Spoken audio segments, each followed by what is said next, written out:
Welcome to the Startup Espresso. I'm Hall T. Martin, the host of the show, where we talk about raising funding for your startup and the time it takes to have an espresso. I hope you enjoy this episode. Hello, this is Hall T. Martin with the Startup Funding Espresso, your daily shot at startup funding and investing. Startups can use the IDEO method to build out their product development process. Here are the steps. Observation. Observe the user and their pain points.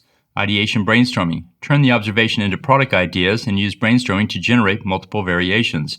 Prototyping. Mock up an example of the proposed product using simplistic approaches such as made-up datasheets, screen interfaces, and cardboard prototypes. User feedback. Gather user feedback using the prototypes.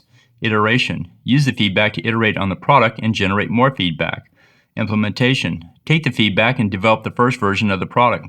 Make sure you capture the feedback in written form for review later. Continually validate the product with new users. Launch the product into the market for even more feedback. The IDEO process works well for products developed around the user. Thank you for joining us for the Startup Funding Espresso, where we help startups and investors connect for funding. Let's go start something today.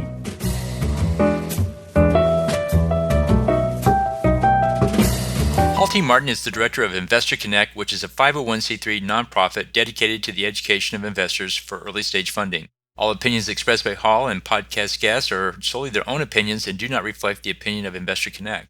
This podcast is for informational purposes only and should not be relied upon as a basis for investment decisions.